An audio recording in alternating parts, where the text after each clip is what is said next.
वर्णानामर्थसङ्घानां रसानां छन्दसामपि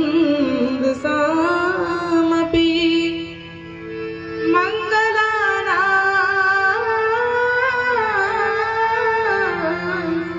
चकृतायो वन्दे वाणी विनायको नीलाम्बुज श्यामलकोमलांगं सीता समारोपित कामभागं पाणौ महासायक चारुचापं नमामि रामं रघुवंशनाथं श्री गुरु चरण सरोज रज निज मन मुकुर सुधारि वरणौ रघुवर विमल यश जो दायक फलचारि सियावर रामचंद्र की जय वीर हनुमान जी महाराज की जय शंकर भगवान की जय। अनंत कोटि ब्रह्मांड नायक सच्चिदानंद आनंद कंद करुणा वरुणाली भगवान श्री राम अम्बा परम्बा भगवती जगत जननी जगत माता मैया जानकी भूत भावन पतित पावन शशांक शेखर भगवान शिव ओम आचार्य हनुमंतलाल जी के जुगल पादार बिंद में प्रणाम करते हुए भगवान के रसमयी कथा को श्रवण करने के लिए आए हुए विद्वत सज्जन वृंद, शक्ति स्वरूपा भक्ति स्वरूपा माताएं बहनों छोटे प्यारे बच्चों, इस मंच का कुशल अध्यक्षता कर रहे परम आदरणीय विमलेंद्र तिवारी जी, मंच पर विराजमान परम आदरणीय जो बड़े भाव से भगवान श्री राम की कथा सुनते हैं ऐसे परम आदरणीय रत्नेश्वर तिवारी जी, अभी जो बड़ी सुंदर स्वागत किया ऐसे मुखिया जी परम आदरणीय मनोज मिश्रा जी, मेरे साथ आए मेरे पिताजी, और अभी जिनकी वाणी से भगवान का भजन श्रवण कर रहे थे, राग रागनियों में पिरोए हुए भजन को आप श्रवण कर रहे थे, ऐसे परम आदरणीय जो बड़े ही विद्वान है, बड़े सरल है सहज है, सम्यक जिनका व्यक्तित्व है, महेंद्र मिश्र संगीत महाविद्यालय के प्राचार्य परम आदरणीय विनोद मिश्र जी, आपको खूब खूब प्रणाम करती हूँ। बहुत सुंदर बहुत बेजोड़ तबला बजाते हैं ऐसे परम आदरणीय अमनिंद मिश्र जी, और बहुत सुंदर भजन आप सबको श्रवण करा रही थी छोटी बहन मिताली श्री सीखा, बहुत सुंदर लाइव रोज करते हैं ऐसे बड़े भाई मनीष तिवारी जी, आपको खूब खूब अभिनंदन और स्वागत करती हूँ। इस कमेटी के प्रभनाथ सिंह जी, परम आदरणीय लल्लन प्रसाद जी, परम आदरणीय सच्चिदानंद शर्मा जी एवं समस्त पदाधिकारी को खूब खूब प्रणाम, समस्त कार्यकर्ता को जिनका नाम ली मैं उनको 1000 बार प्रणाम कर रही हूँ, और जिनका नाम नहीं लूं उनको लाख बार प्रणाम कर रही हूँ। ये नहीं कि मेरा नाम नहीं, मैं सबका नाम नहीं ले सकती, नाम जानती भी नहीं, जान भी तो कह भी नहीं पाऊंगी, समय बड़ा कम है। आइए 2 बार भगवान नाम संकीर्तन करते हैं, तत्पश्चात भगवान की कथा में प्रवेश करेंगे। लेकिन एक बात बताऊं, लोग कहते हैं महिला अगर कथा में ना आवे तो काम नहीं चलेगा, कथा नहीं जम पाएगी, लेकिन आज मैं यहाँ उलट देख रही हूँ स्थिति, यहाँ पुरुष ही आज ज्यादा है, हमारे अब गैया गायब है। बोला श्याम रामचंद्र की। तो कहा जाता है कि वो बड़े पीछे रहते हैं, लेकिन जलालपुर में सबसे आगे हैं। आप अपने लिए एक बार ताली बजा लीजिए। इस परिस्थिति बहुत अच्छी नहीं है, मौसम अचानक बदल गया है, और उस बदले हुए मौसम में भी आप अपनी उपस्थिति यहाँ दर्ज करा रहे हैं, बड़ी ही ये सुंदर बात है। एक बार भगवान श्री नारायण से नारद जी ने प्रश्न किया कि प्रभु, आपके भक्त आपके लिए तपस्या करते हैं, दिन रात यज्ञ करते हैं, तप करते हैं और वेद की ऋचाएं पढ़ते हैं, सुनाते हैं। जितना आप उन पे प्रसन्न नहीं होते हो, उतना आप गृहस्थों पे प्रसन्न होते हो। और गृहस्थ जब देखो तो अपने माया जाल में फंसे रहते हैं, मकान में, दुकान में, घर में, परिवार में, संसार में रहते हैं, और आप गृहस्थों पे प्रसन्न ज्यादा क्यों रहते हो? तो भगवान श्री नारायण ने नारद जी को कोई जवाब नहीं दिया। और किया क्या? कहा कि नारद एक कार्य कर दो। कहा कौन सा कार्य करना है प्रभु? तो कहीं जैसे दिया जल रहा है ना, वैसे भगवान नारायण ने दिया, बाती और तेल दिया। कहा इसको बारो और तीनों लोक में घूम जाओ। लेकिन एक बात का ध्यान रखना नारद, कहीं दिया बुझनी नहीं चाहिए। नारद जी ने कहा ठीक है प्रभु। नारद लेकर चल पड़े। कहा तीनों लोक में घूमते घूमते घूमते घूमते 1 साल बाद भगवान श्री हरि के पास पहुंचे। तो भगवान ने पूछा कि घूम आए? कहा हाँ प्रभु आ गया। तो एक बात बताओ नारद, 1 साल बाद आए हो, हमारा नाम कितना बार लिया? कहा प्रभु इतना कठिन कार्य दे दिए थे कि हम दिया देखें, कि दिया बुझने से बचाएं, कि हम आपका नाम लें। तो भगवान ने कहा सोचो गृहस्थ के बारे में, जो अपने घर में, मकान में, दुकान में, संसार में, गृहस्थ में, परिवार में हर चीज के साथ रहने के बाद भी जलालपुर में बैठ के हमारी कथा सुन रहे हैं, तो मैं उन पे प्रसन्न नहीं रहूंगा तो किन पे प्रसन्न रहूंगा? तो भगवान गृहस्थों पे प्रसन्न होते हैं। अभी आगे हैं परम आदरणीय मुखिया जी उमेश तिवारी जी, आपका खूब खूब साथ धन्यवाद है कि कथा में आए। आपका खूब खूब अभिनंदन और स्वागत करती हूँ। 2 बार भगवान नाम संकीर्तन बड़े भाव से। हाँ, हमारी गैया आई, बड़े आराम से आई और बैठ जाइए। मुरली आवाज़े जमुना के तीरे, मुरली आवाज़े जमुना के तीरे, मुरली आवाज़े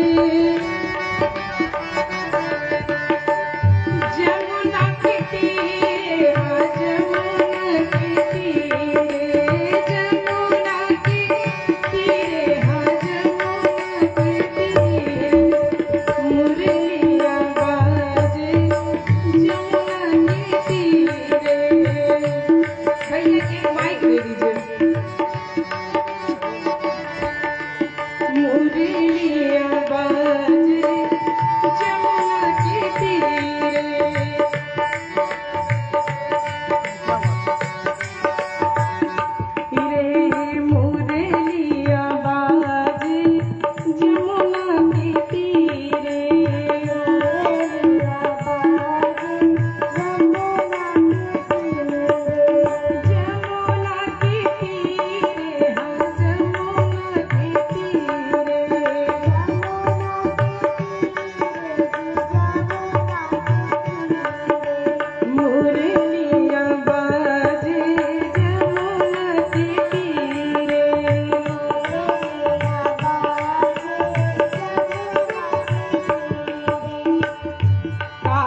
सियावर रामचंद्र की, वीर हनुमान जी महाराज की।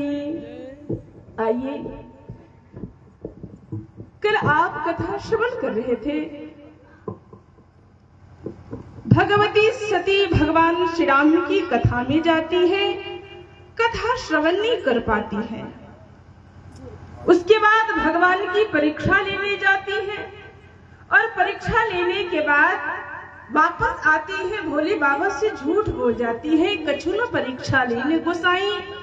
उसके बाद फिर भगवान श्री राम की कथा भगवान शंकर सुनाते हैं, सती जी नहीं सुनती हैं। उसके बाद मायके जाती हैं और अपने प्रेम का अपमान देखकर, अपने पति का अपमान देखकर सती मैया अपने आप को योगाग्नि में भस्म कर लेती है, अपने आप को योगाग्नि में भस्म करती है। आप कल श्रवण कर रहे थे और हम जैसे तुक्ष व्यक्ति माँ भगवती सती की शिकायत को गिनवा रहे थे।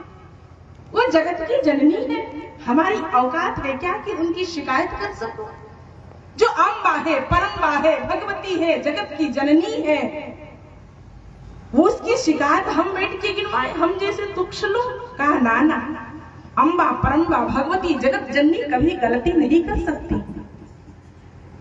तो फिर ये अपनी इस लीला से, इस प्रसंग से हम सबको क्या शिक्षा देना चाहती हैं, क्या संदेश देना चाहती हैं? तो सती मैया इस लीला से हम सबको, अपने संतान को यही शिक्षा देती है, यही संदेश देती है, ये दुनिया वालों, अगर हमारी तरह ही गलती करोगे तो तुम्हें भी एक दिन पश्चाताप की अग्नि में जल के मरना पड़ेगा। अगर तुम्हारे भी जीवन में सद्गुरुदेव भगवान है, तुम्हारे जीवन में अगर विश्वास के पात्र पति है, विश्वास की पात्रा अगर आपकी पत्नी है, आपके भाई है, आपकी बहन है, अगर आपकी अच्छी बात को नहीं सुनोगे तो एक दिन हमारे तरह ही पश्चाताप की अग्नि में जल के मरना पड़ेगा। वो जगत की अम्बा है और माँ बच्चों को चलना कैसे सिखाती है? कहा स्वयं उल्टा चलता। जब बच्चा छोटा होता है तो माँ दोनों हाथों को पकड़ती है, माँ स्वयं पीछे की तरफ उल्टा पांव चलती है और बच्चे को सीधा चलना सिखाती है। आजा बेटा, आजा आजा, ऐसे चलाती है। तो देखने से तो लगता है कि माँ स्वयं उल्टा चल रही है, लेकिन अपने संतान, अपने बच्चों को सीधा चलना सिखा रही है। ठीक उसी प्रकार माँ भगवती सती स्वयं उल्टा चलकर, देखने से तो लगता है कि उल्टा चल रही है, लेकिन अपने संतान, हम सबको यही शिक्षा देती है कि तुम भी अगर ऐसा कार्य करोगे तो तुम्हें भी एक दिन जल के पश्चाताप की अग्नि में जल के मरना पड़ेगा। लेकिन सती मैया मरते मरते मर तो गई, लेकिन भगवान से, हरि से एक प्रार्थना करी कि प्रभु अगर मुझे फिर अगर दूसरा जन्म मिले तो ये ना मैं किसी और की पत्नी बनूं। कहा किसकी पत्नी बनूं? कहा फिर से मैं शिव की चरणों की अनुगामिनी बनूं, फिर से शिव की शिवा बनूं। और भगवान ने उनकी प्रार्थना को सुना, और प्रार्थना को सुना तो इस बार ऐसे बाप की बिटिया बन के नहीं आई जो शिव की निंदा करता हो, ऐसी बाप की बिटिया बन के आई जो अपने शीश पर भगवान शिव को स्थापित किया है। आज हिमांचल राजा के घर में आई, इसलिए नाम पड़ा पार्वती। बोला पार्वती मैया की जय। पार्वती मैया का जैसे आगमन हुआ तो राजा समृद्ध होने लगे, पर्वतराज हिमालय, क्योंकि जहाँ श्रद्धा का प्रादुर्भाव हो जाता है, जहाँ श्रद्धा का आगमन होता है, वहाँ के लोग समृद्ध होने लगते हैं। मनियों के खान प्रकट होने लगे, सोने के खान प्रकट होने लगे। आज भगत उत्सव मनाए जा रहे हैं, क्योंकि अम्बा परम्बा भगवती जगत जननी माँ पार्वती का आगमन हो गया है। अरे अम्बे अम्बे जय जगदम्बे, जय जयकार करै छी हे अम्बे अम्बे जय जगदम्बे, जय जयकार करै छी हे।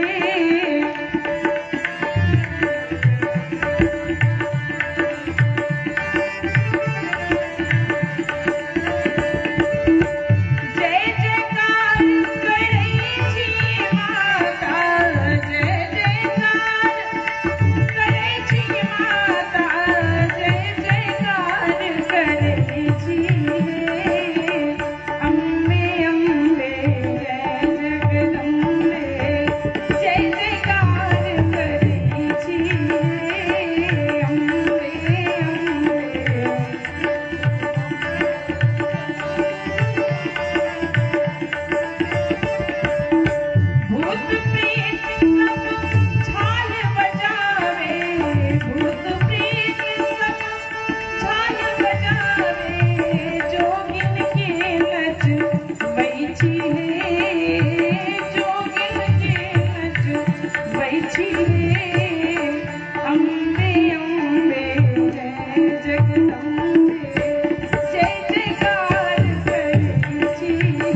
जगदम्बे अम्बे अम्बे जय जगदम्बे अम्बे अम्बे जय जगदम्बे। बोलो दुर्गा मैया की जय, बोलो पार्वती मैया की जय। पार्वती का आगमन हुआ और पार्वती मैया है कौन कहा श्रद्धा है। भगवान शंकरो वंदे श्रद्धा विश्वास रूपिणो, भगवान साक्षात विश्वास की प्रतीक है और माँ भगवती पार्वती साक्षात श्रद्धा है। जब जीवन में श्रद्धा बढ़ने लगे तो सद्गुरुदेव को बुलाना नहीं पड़ता, सद्गुरुदेव भगवान स्वयं चल के आपके एक दिन दरवाजे पर आते हैं। पार्वती मैया के घर में राजा हिमांचल के घर में एक दिन आगमन हुआ किसका, कहा कि नारद बाबा का। नारद बाबा संत है और संत का आगमन हुआ, सत्कार हुआ, लेकिन माता पिता अपने पुत्र या पुत्री संतान के भविष्य के बारे में सबसे ज्यादा सोचते हैं और बिटिया को आगे किया, बाबा हाथ देख लो ना, हमारी बिटिया का भविष्य कैसा होगा। कहा ये बिटिया हर प्रकार से सुरक्षणा है, लेकिन इसका जो पति मिलेगा उसमें 2-4 अवगुण होगा। कहा कौन सा 2-4 अवगुण, कहा कि जोगी जटिल काम मन, जोगी जटिल काम मन, नगनय मंगल वेश, तिनके यस स्वामी मिलई, पड़ी हस्त यसरे। इनके हाथों की रेखा बता रही है कि इनका जो पति होगा जोगी होगा, जटिल होगा, अकाम होगा, नंगा रहने वाला होगा, श्मशान में रहने वाला होगा, न घर परिवार कुल में कोई नहीं होगा। मेरे हिसाब से तो भगवान शंकर हो सकते हैं। अगर आप बिटिया का कल्याण चाहते हो तो कह दो कि जाके शिव की तपस्या करें। लेकिन भाग्य में कहते हैं, हमारे वहाँ एक कहावत है कि भाग्य में होगा तो भाग के आएगा और भाग में नहीं रहेगा तो भाग के चला जाएगा। लेकिन जब आपकी रेखा में ये लकीर पड़ी है कि भगवान शिव ही पति के रूप में मिलेंगे, तो फिर तपस्या करने की क्या आवश्यकता। तो पहला कारण यह है कि भगवान शिव पहला विवाह के बाद दूसरा विवाह करना नहीं चाहते हैं, ध्यानस्थ रहते हैं, समाधिस्थ रहते हैं, इसलिए ध्यान को तोड़ने के लिए, प्रसन्न करने के लिए। दूसरा कारण यह है कि अगर आपके भाग्य में लिखा है कि आप डॉक्टर बनेंगे, लेकिन जब तक कर्म रूपी एमबीबीएस पढ़ाई नहीं करेंगे आप डॉक्टर बनने वाले नहीं है। अगर आपके भाग्य में लिखा है कि आप मास्टर बनेंगे, लेकिन अगर बीएड रूपी आप कर्म को नहीं करेंगे तब तक आप मास्टर बनने वाले नहीं है। अगर आपके भाग्य में लिखा है कि आप इंजीनियर बनेंगे, लेकिन जब तक एमटेक बीटेक आप नहीं करेंगे कर्म रूपी, तब तक आप इंजीनियर बनने वाले नहीं है। तो भाग्य आपका फलित तभी होता है जब आप कर्म करते हो। इसलिए बाबा तुलसी लिखते हैं कि कर्म प्रधान विश्व करी राखा,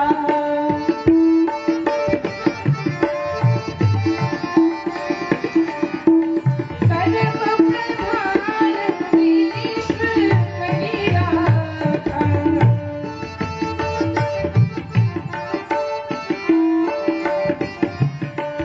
जो जैसे करे हो सो तस फल चाखा, जो जैसे करे हो सो तस फल चाखा, जो जैसे करे हो सो तस फल चाखा। माँ भगवती तपस्या करी, एक दिन प्रसन्न हुए, भगवान आशीर्वाद दिया, बिटिया तपस्या कर रही हो। कहा क्या बात है, कहा मैं शिव को पति के रूप में पाना चाहती हूँ। भगवान नारायण भगवान ने कहा आशीर्वाद मिलेगा, लेकिन वहां से भागे और कैलाश पे गए राम जी। कहीं बिटिया को ने हमने आशीर्वाद दे दिया, लेकिन वर ऐन मौके पर सो गया तो फिर 1, 2, 3, 4 वर्षों के लिए नहीं सोता है, बल्कि बीते सम्मत सहस्र 87 तजी समाधि समूह विनाशी। जो 87 हजार वर्ष के लिए दूल्हा सोता हो, समाधिस्थ होता हो, ऐसे दूल्हा को जगाने से भी न जगेगा। इसलिए आशीर्वाद देना वर को भी चाहिए। तो भगवान गए एक दिन, और जैसे प्रभु गए तो प्रभु भगवान शिव में 3 रिश्ता है। कहा कौन कौन सा रिश्ता? कहा स्वामी का रिश्ता है, और तो सेवक का रिश्ता है, और कहा कि मित्र का रिश्ता है। तो भगवान शंकर के दरबार में राम जी पहुंचे तो राम जी ने शिव जी को प्रणाम किया, शिव जी राम जी को प्रणाम किया। राम जी ने जैसे प्रणाम किया तो शिव जी ने कहा प्रभु आए हो हमारे दरवाजे पर, क्या बात है? कहा कि प्रभु मैं आज कथा सुनाने आया हूँ। तो शंकर भगवान ने राम जी से कहा कि प्रभु कथावाचक आप कब से बन गए? कहा हम के आज के थोड़े कथावाचक हैं, हम तो जन्म ही के कथावाचक हैं। कहा जन्म ही से? कहा कही कथा सुनाई मातु बुझाई, जेहि प्रकार सुत प्रेमल है। कहा हम तो जन्म होते ही अपनी माँ को कथा ही सुनाए थे, आज हम आपके यहाँ कथा ही सुनाने आएंगे। कहा आज किसकी कथा सुनाने आए हो? कहा एक लड़की है आपसे बहुत प्रेम करती है। कहा मैं पार्वती की कथा सुनाने आया हूँ। भगवान शंकर रोने लगे कि प्रभु जो पार्वती सती के रूप में थी तो आपकी कथा नहीं सुनी, और आप धन्य हो जो किसी पार्वती की कथा सुनाने आए हो। ऐसे को उदार जगमानी। पूरी कथा सुना तो कहा देखो कथावाचक हूँ, कथा सुनाया हूँ, दक्षिणा लेकर जाऊंगा। भगवान शंकर ने कहा मांग लो प्रभु, जो मांगोगे वो देने के लिए तैयार हूँ। भगवान शंकर ने कहा विवाह, भगवान शंकर से राम जी ने कहा विवाह कर लो। कहा नहीं प्रभु, जीवन में एक पत्नी मिली थी, एक को बतिया नहीं मानी और अंत में जल के मर गई। आज भी उनके वियोग में मैं तड़प रहा हूँ। विवाह अब हमारे बस की बात नहीं है। तो कहा कि तुम कह रहे हो कि तुमेव माता च पिता तुमेव बंधु च सखा तुमेव विद्या द्रविणम तुमेव सर्व मम देव देव। ये भी बात कह रहे हो कि बात भी नहीं मानूंगा, ऐसे कैसे? तो शिव जी ने कहा प्रभु आप हमारे माई बाप हो, अब जो कहोगे मैं मानूंगा। तो भगवान श्री राम ने कहा कि अब विनती मम सुनाहु शिव, अब विनती मम सुनहु शिव, जो मोह परे निज ने जाहु विवाह शैल जही यह मोहि मांगो दे। इस दोहे में आपको 3 रिश्ता दर्शन करने को मिलेगा। कहा कि अब विनती, राम जी ने कहा ये बोले ना, अगर आप मुझे सेवक समझते हो तो मैं आपसे विनती कर रहा हूँ। अगर आप मुझे अपना मित्र मानते हो तो ए शिव, क्योंकि मित्रता में नाम रख के बुलाया जाता है। कोई मित्र किसी को भैया दादा चाचा नहीं कहता, नाम रख के बात करता है। तो कहते अगर मित्र मानते हो तो ए शिव जाके विवाह करो। अगर मुझे स्वामी मानते हो तो मैं तुम्हें आदेश देता हूँ कि जाहु विवाह शैल जही यहाँ मोहि मांगो दे। मैं एक ही बात मांग रहा हूँ कि जाके विवाह कर लो। अगर रिश्ते की बात आई तो ना मत करना, हाँ कर लेना।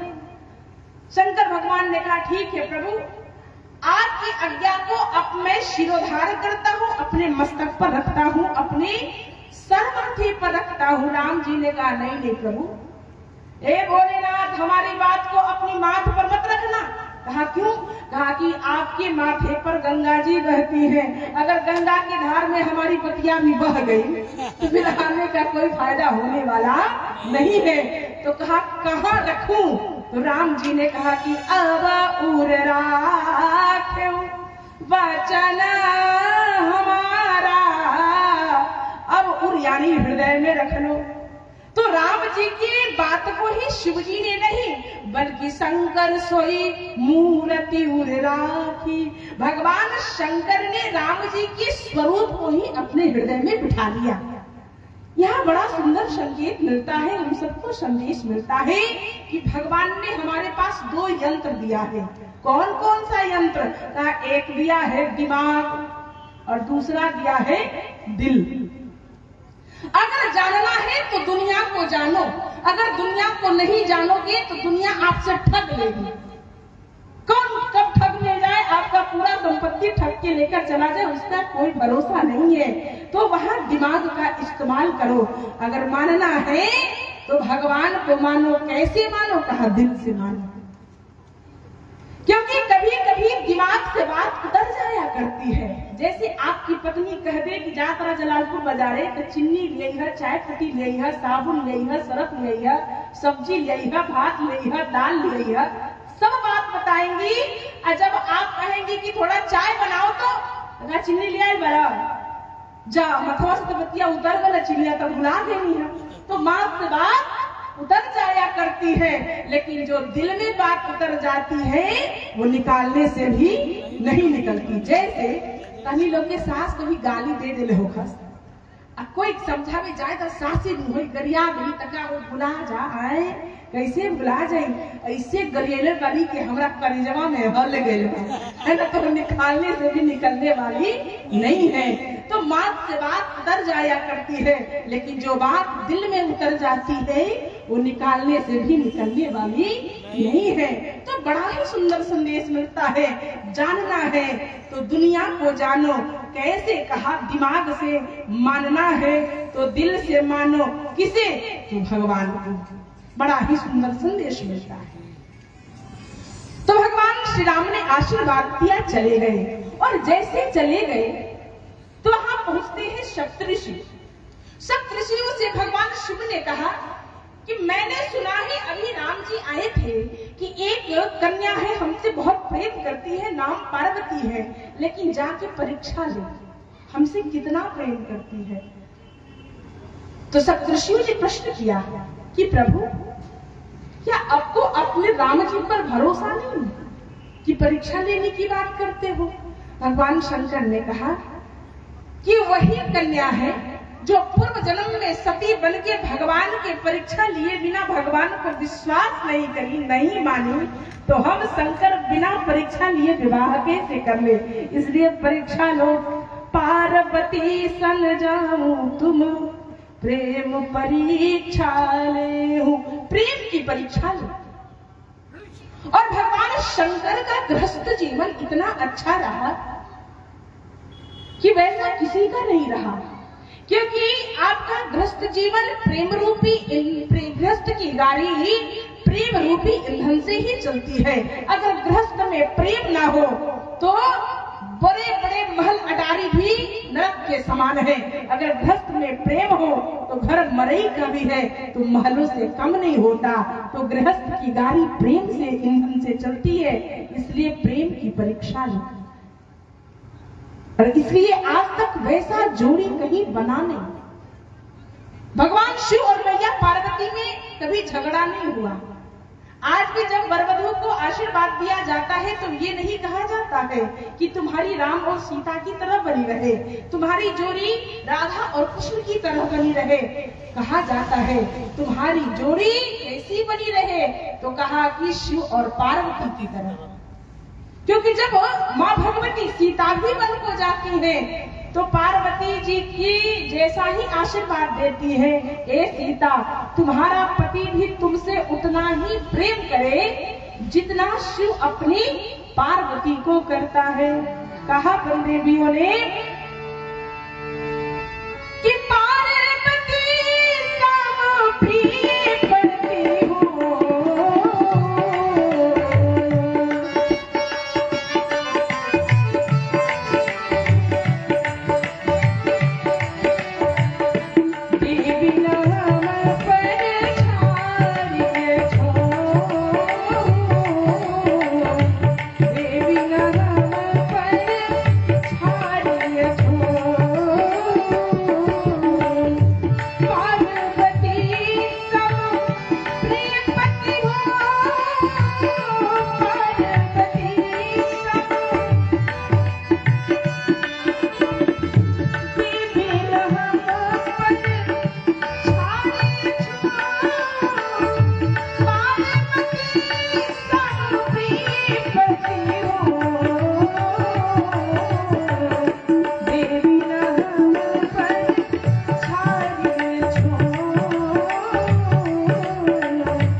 पार्वती का पति शिव करता है। तो भगवान शिव के जीवन में प्रेम बहुत रहा, लेकिन आज के समय में सबसे ज्यादा देखा जाता पैसा। कमाता कितना है, बचाता कैसा है, कुल कैसा है, खानदान कैसा है, लेकिन वर वधू का दिमाग कैसा है किसी को पता नहीं। इसलिए जीवन में कभी कभी घटना घटित हो जाती है। एक बार की बात है, रेलवे स्टेशन पे दो व्यक्ति रो रहे थे, क्योंकि नया नया विवाह होता है ना तो बड़ा ही प्रेम रहता है, लेकिन कुछ दिन व्यतीत हो जाता है तो हर एक दूसरे को लोग झेलने लगते हैं।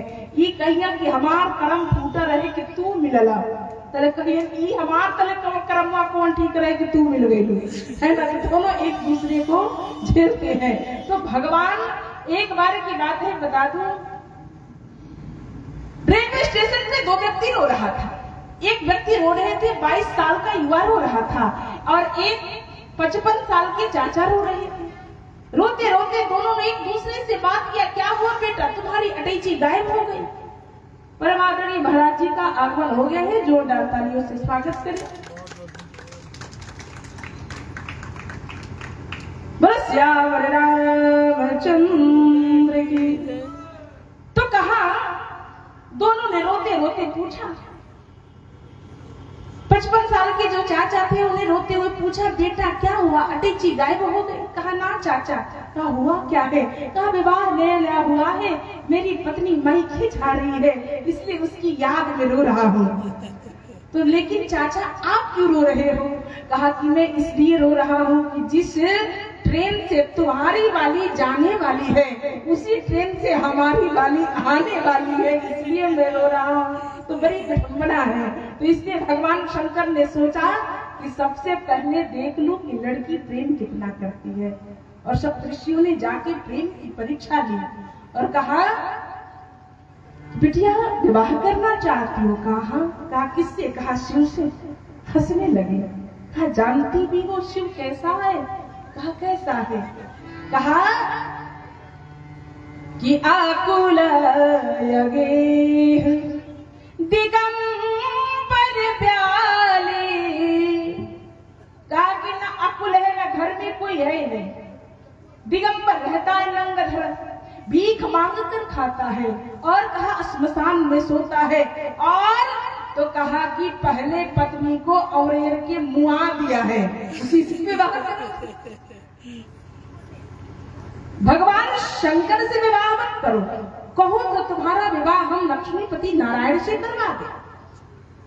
कहा कि नहीं, अगर आप पहले हमें ये बात बताए होते तो मैं आप ही की बात सुनती। कब, जब हमारे गुरुदेव नारद जी अगर बात न बताए होते तब मैं सोच सकती थी, लेकिन जो मेरे गुरुदेव ने कह दिया मैं उसकी बात से अब अडिग नहीं होंगी। उनका नाम है पार्वती, जिनमें पर्वत की तरह दृढ़ निश्चय हो वही पार्वती है। कहा जो गुरु जी ने कह दिया सो कह दिया, अब मैं उनकी बात से हटूंगी नहीं। मैं विवाह करूंगी तो शिव से ही, नहीं तो 1 वर्ष नहीं करोड़ों वर्ष तक कुंवारी रह जाऊंगी। जन्म कोटि लगी रगर हमारी,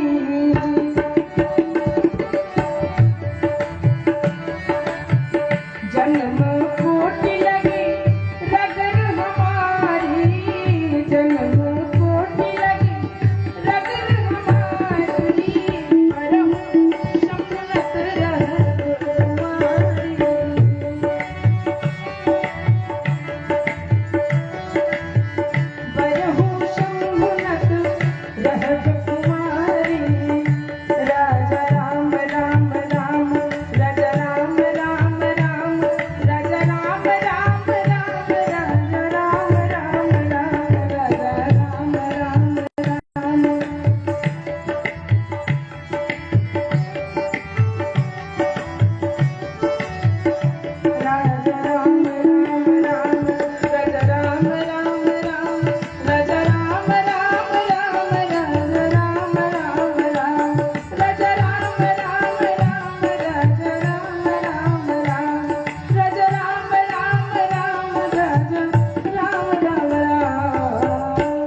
शिव को समझाया कि जो कन्या है आपसे बहुत प्रेम करती है। तो भगवान शंकर प्रेम की बात सुनते सुनते समाधिस्थ हो गई। भगवान शंकर समाधिस्थ हो गए, ध्यान लग गया, भगवान का स्मरण करने लगे। विवाह के प्रसंग को आप कल श्रवण करेंगे, समय समाप्त हो रहा है मेरा, लेकिन एक बात बता दूं, भगवान शंकर का विवाह बहुत अद्भुत तरीके से हुआ। अच्छा, जब घर में विवाह होता है तो चाहे कितना भी गरीब व्यक्ति क्यों ना हो, एक जैसा भी घर है उसको दुरुस्त करवा लेता है, लेकिन भगवान शंकर ऐसे ऑर्डरदानी है। विवाह करके लेकर आए तो कहाँ बैठ गए, कहा शमशान घाट में। शमशान घाट में बैठ गए। मैया पार्वती ने कहा भोलेनाथ, सुबह से शाम हो गई, आगे नहीं चलना है क्या? सुबह से शाम हो गई, हाथों में मेहंदी लगी हुई है, शरीर पर लाल जोड़े, पांव में महावर लगा हुआ है। मैया पार्वती ने कहा भोलेनाथ, सुबह से शाम हो गई, आगे नहीं चलना है। कहा देवी, इस शमशान से भी कोई आगे गया है क्या जो आप जाना चाहती हैं? कहा मतलब आपके नातेदार रिश्तेदार सगे संबंधी? कहा हमारे नातेदार रिश्तेदार तो कोई है नहीं। और देवी कान खोल के सुन लो, अगर आपके घर में भी कोई नातेदार रिश्तेदार है तो घूम घूम के जाकर मिलने की जरूरत नहीं है, एक दिन सारे नातेदार रिश्तेदार यही आएंगे, इसलिए घूमने की आवश्यकता नहीं है। कहा घरवर बनवाए हो, गृहस्थ बसाने जा रहे हो? कहा कि देवी जी जहां तक दृष्टि पड़ जाए समझ लेना अपनी ही जमीन है। तो मैया ने कहा कि जमीनवे पर सूतो व जमीनवे खाए हो। घरवर बनवैले वाला कहा कि हमारा हाथ के रेखा में कोनो ऐसा लकीर नहीं है जो में घर लिखल हो। ऐसा तोहरा हाथ के रेखा ऊपर करो, हमारा हाथ के रेखा पर बनवाओ। तो भगवान शंकर ने बड़ा ही सुंदर एक दिव्य महल बनाया। त्रिकूट पर्वत पे सोने का महल बना, सोने का महल बनवाया। और खास पार्वती मैया जी की फरमाइश ये थी कि ना वैसा महल रमानी के पास हो, ना वैसा इंद्रानी के पास हो, ना वैसा ब्रह्मानी के पास हो, ऐसा दिव्य महल बनाना। तो विश्वकर्मा जी ने बड़े भाव से सुना और कहा ठीक है देवी जी, आपकी आज्ञा से मैं बड़ा ही सुंदर एक महल बनाऊंगा। और महल बन के तैयार हुआ त्रिकूट पर्वत पर, सोने का महल। भगवान शंकर ने कहा देवी जी चलिए गृह प्रवेश कर लीजिए। कहा ना ना ना, जब तक 2-4 ब्राह्मणों का स्वस्ति वाचन घर में ना हो जाए, जब तक 2-4 कन्याओं का जूठन न गिरे, जब तक 2-4 ब्राह्मणों का भोजन घर में ना हो, तब तक मैं गृह प्रवेश नहीं करूंगी। कहा इस सब के चक्कर में ना पड़ो देवी जी चलिए। कहा नहीं, पूजा तो करवाना पड़ेगा, कोई पंडित देखो जो अच्छा पूजा करता हो। कहा ठीक है, एक तो हमारा चेला है। पार्वती मैया ने कहा ठीक है, चेला है तो सस्ता में निपट जाएगा। भगवान शंकर ने कहा वो तो आने की बात पता चलेगा। कहा चेलवा का नाम क्या है? कहा चेलवा का नाम रावण है, जो 18 पुराण 6 शास्त्र 4 वेदों का ज्ञाता है, ज्योतिष का ज्ञाता है, वास्तु शास्त्र का ज्ञाता है। कहा बुलाओ बुलाओ, सस्ता में निपटेगा। कहा ठीक है, उतरवाने के बाद पता लगेगा। भगवान शंकर बुलवाते हैं रावण को, रावण पूजा करवाता है। और पूजा जैसे करवाता है तो भगवान शंकर ने कहा बेटा चेला तो लगते हो, हमारे घर विप्र बन के आए हो, पूजा करवाए हो तो दक्षिणा देना मेरा फर्ज है, बताओ क्या दे दूं? कहा प्रभु मांगना मेरे डिक्शनरी में लिखा ही नहीं है। भगवान शंकर ने पूछा तब? कहा मैं तो छीनना जानता हूँ, झपटना जानता हूँ, और जो भी छीनना झपटना जाने वो रावण है। कहा कि एक बार कुबेर पर धावा, पुष्पक यान छीन ले आवा। मैं तो छीनना जानता हूँ। शंकर भगवान ने कहा ठीक है, छीनना जानते हो, मांग ही लो। तो भगवान शंकर से रावण ने कहा प्रभु ज्यादा कुछ मत कीजिए, घर में सब कुछ है, किसी प्रकार की कमी नहीं है, तो कुछ मांगो। कहा जिस घर की पूजा करवाने आया हूँ बस वही घर दे दो, ज्यादा चीज की आवश्यकता नहीं है। और आज पार्वती मैया की दुर्गति तन गई, होठ लाल हो गए, नेत्र लाल हो गए, होठ फरफराने लगे। कहा अरे दुष्ट रावण, तू मुझे अपने घर में एक दिन भी सुख चैन शांति के साथ नहीं रहने दिया, एक दिन तुम्हारा घर जला के मैं रात कर दूंगी। वही जब भगवान श्री राम की सेवा करने के लिए भगवान शंकर हनुमान बने, रुद्र देह तज नेह बसा शंकर भे हनुमान। तो पार्वती मैया ने कहा कि तू जैवा ब्याह शादी करवा ना। तो हम कहा रहे मेरी कैलाश पर्वत पर। कहा कि नहीं देवी, आप बानर का पूंछ होता है तो आप पूंछ बन जाइए। पार्वती मैया पूंछ बनी और उन्हें पूछिया पूरा लंका जला के राख कर दी। बोलो शंकर भगवान की जय, बोलो श्यावर रामचंद्र की जय। समय बड़ा कम है तो कथा आगे की प्रसंग शिव विवाह की कर श्रवण करेंगे। 2 बार भगवान नाम संकीर्तन, तत्पश्चात हम अपनी बाड़ी को विराम देंगे। शिव कैलासों की वासी, धौली धारों की राजा, शंकर संकट हरना।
सियावर रामचंद्र की जय, जलालपुर धाम की जय, बोल श्रोता समाज की जय। ओम नमः पार्वती पतये, हर हर महादेव।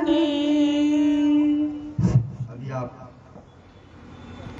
आप प्रिया दर्शनी जो आपकी घर की बेटी है, इन्हीं से कथा का श्रवण कर रही थी। बड़ी ही सुंदर ढंग से संगीतमय कथा किया करती हैं और भारत के बड़े बड़े मंचों पर अन्य राज्यों में जाकर जब कथा करती हैं तो इस गांव जलालपुर क्षेत्र का नाम उज्जवल होता है। मैं इसके लिए बहुत बहुत आशीष देता हूं और आगे बढ़े और मेरी शुभकामना इसके साथ। मंच पर शोभा बढ़ा रहे, इस यज्ञ मंडप की शोभा बढ़ा रहे हैं हमारे मानस मधुकर जी उपस्थित हो चुके हैं। मैं इनसे निवेदन करूंगा मंच पर आसीन हुए और बहुत दूर से चल कर आए हैं हमारे लिए इसके लिए मैं बहुत बहुत धन्यवाद देता हूँ इनको, बहुत बहुत शुभकामनाएं।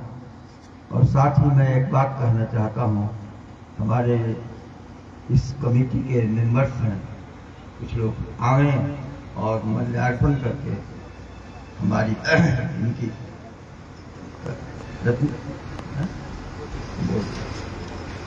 जितेंद्र जी मंच पर आ जाए, राजेश जी मंच पर आ जाए, राजेश सिंह